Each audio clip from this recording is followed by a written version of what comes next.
प्रणाम, नमस्कार, वंदे मातरम। मैं गजेंद्र प्रसाद मधुबनी से आपके बीच फिर से मैं आ गया हूँ। महागुरु महादेव की दया, साहब श्री का आशीर्वाद कि आज आपके बीच मैं आदरणीय देवाशीष भैया की कुछ यादें को लेकर आ रहा हूँ। हम सभी उनसे एक छोटी सी कहानी सुने थे, जो कहानी का उल्लेख आपको इस अनमिल आखर पुस्तक जो हम सभी को जरूर पढ़ना चाहिए और बहुत से भाई बहन के पास है, इसमें भी वर्णित किया गया है। तो मैं ये कहना चाहता हूँ कि हमारे देवाशीष भैया जब साहब श्री से पहली बार मिले थे मधेपुरा की धरती पे, तो सभी ने साहब श्री के विषय में जो उन्हें बताया वो सुनकर हतप्रभ रह गए। कोई उन्हें तांत्रिक कह रहा था, कोई उन्हें मांत्रिक कह रहा था, कोई कह रहा था, रिक्शा वाला तो यहाँ तक कह दिया कि वो लोगों को भेड़ बकरी बना देते हैं। देवाशीष भैया को मिलने की इच्छा साहब श्री से इतनी अधिक थी जो वो साहब श्री के पास पहुंचे। हाँ, उनके साथ जो उनके जो सेवक थे, जो उनके सेवा करने वाले थे, जिनका नाम मुगल था, उन्हें बहुत डर लग रहा था। और डर लगने का कारण भी था कि वो इस अलौकिक शक्तियों से बहुत डर गए थे। उन्हें लग रहा था कि मैं जाऊंगा तो मेरे साथ कोई अनहोनी हो जाएगी। और आज का जो कहानी का ताना वाना है वो मुगल जी के ही इर्द गिर्द है, क्योंकि मुगल जी जो देखे थे वहाँ पर कि मुर्गा को बनाने के लिए, मतलब सब्जी बनाने के लिए जो काटा गया था वो मुर्गा चलने लगा था। तो वो जो आंखों देखा हाल है मुगल जी का। तो मैं गया, देवाशीष भैया जब इस दुनिया में नहीं रहे तो उनका जो काम हो रहा था उसमें मैं गया था अंतिम दिन। तो वहाँ हमारी मुलाकात मुगल जी से हुई। आप सभी जानना चाहेंगे कि वो मुगल जी कैसे दिखते हैं, कैसे हैं, कैसे वो देखे थे। तो मैं उनसे कुछ बातचीत किया, जिस बातचीत का वीडियो मैं आपको दिखाऊंगा। तो सबसे पहले हम सभी ये जान लें कि इस अनमिल आखर पुस्तक में किस पृष्ठ में इस बात की जो मैं बोल रहा हूँ, इस घटना की चर्चा है। ये अनमिल आखर पुस्तक है जो हम सभी को निश्चित रूप से पढ़ना चाहिए। और बहुत से भाई बहन के पास ये पुस्तक है, नहीं है तो आप मुख्यालय से मंगवा लें या आप अमेज़न पर भी सर्च करेंगे तो ये पुस्तक आपको वहां से प्राप्त हो सकता है। घर बैठे ये पुस्तक आप प्राप्त कर सकते हैं। तो आइए हम चलते हैं इस पुस्तक के 89 पृष्ठ पे। रिक्शा वाला इनको नहीं ले जा रहा था क्योंकि रिक्शा वाला भी डर रहा था। ठीक है, आप लोग नए आए हैं तो चलते हैं, लेकिन पुरानी मस्जिद से आगे नहीं जाएंगे। इतना कहकर उसने बैठने का इशारा किया। पुरानी मस्जिद के पास रिक्शा रुक गया। उसने दोबारा हिदायत दी। अब ये दोनों उनके द्वार पर खड़े थे। देखा सामने बरामदे में धोती गंजी पहने हुए एक व्यक्ति बच्चों को पढ़ा रहे हैं। और यह देखकर ऐसा लगा कि यह जो भी है लौकिक जिम्मेवारी का निर्वहन कर रहा है। पढ़ रही बच्ची ने कहा, पापा देखिए गेट पर कोई खड़ा है। अपनी गर्दन घुमाई और देखते ही पूछ, क्या बात है? उन्होंने कहा, हरिंद्रानंद जी से मिलना है। देवाशीष जी ने कहा। सामने से आवाज आई, बोलिए। खींच कर बोले, हमें हरिंद्रानंद जी से मिलना है। आपको क्या बोलूं? वस्तुतः दिमाग में तो एक तांत्रिक की छवि बनी हुई थी, तो इन्हें क्या समझता। थोड़ी देर पहले रिक्शा वाले ने भी तो इनकी छवि कुछ वैसे ही बनाई थी। अरे बोलिए ना, क्या बात है? मैं ही हरिंद्रानंद हूँ। आवाज थोड़ी कड़क थी। बड़ी विनम्रता से क्षमा याचना के साथ बोले, पहचानने में थोड़ी भूल हो गई। मेरा नाम देवाशीष है, सदानंदपुर बेगूसराय से आया हूँ। आप शिव कुमार जी के बहनोई हैं क्या? हरिंद्रानंद ने मुस्कुराते हुए पूछा। हाँ, आपने सही समझा। नीलम देखो कौन आए हैं। शिव कुमार जी के बहनोई देवाशीष हैं। पत्नी बाहर आई। एक मीठी सी आवाज हवा में घुल गई। बड़ी ही आत्मीयता के साथ कुशल क्षेम पूछा। देवाशीष के मन को अपूर्व शांति मिल रही थी। विचारों का झंझा क्रमशः छीन होने लगा। लग रहा था व्यथित मन पर कोई सुधा लेप कर रहा हो।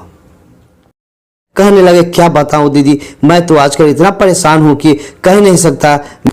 उनकी बात सुनने के बाद दीदी ने कहा, कोई बात नहीं, आपको कुछ नहीं होगा, आपको कुछ हुआ भी नहीं है। नीलम ने बात सल्ले से कहा।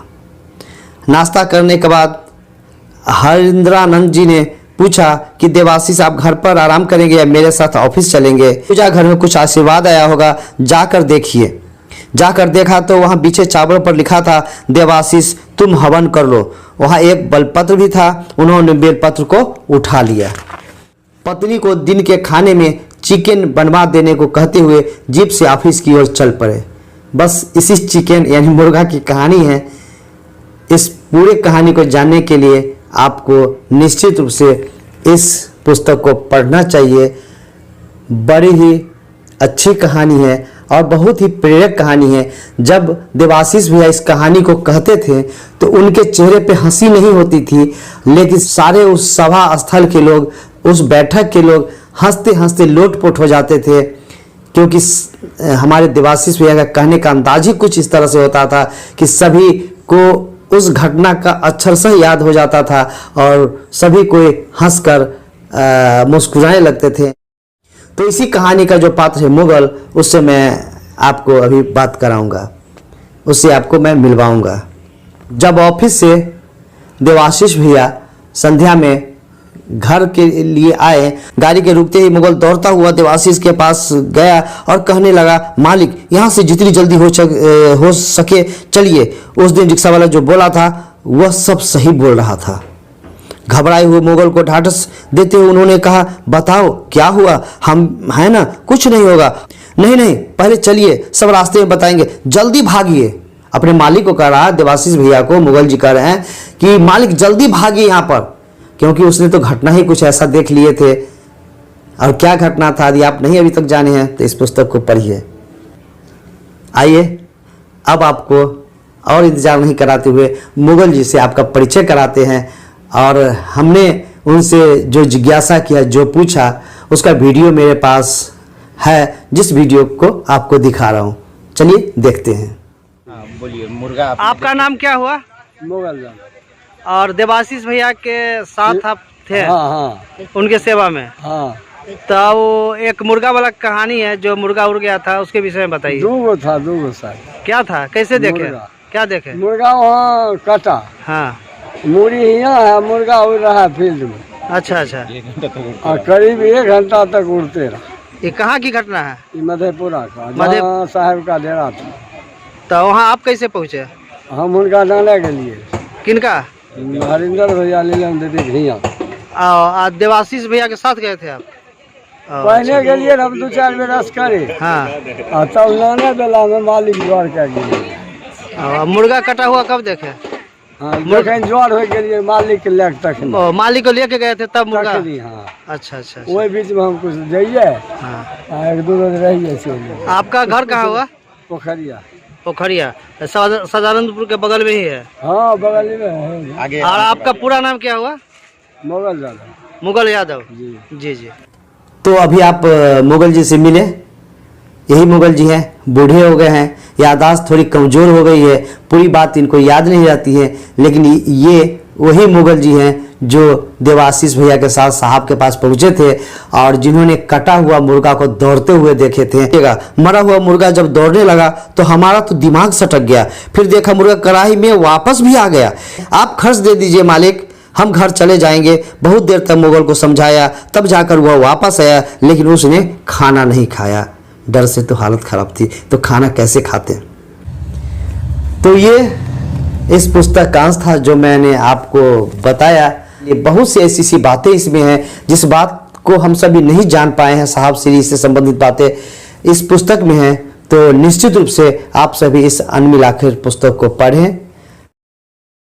चलिए फिर किसी दूसरे दिन मैं आऊँगा और भी कुछ नई बातों को लेकर। तब तक के लिए आप हमें आज्ञा दें। मैं गजेंद्र प्रसाद, आपका भाई, आपको फिर से मैं प्रणाम करता हूँ। धन्यवाद।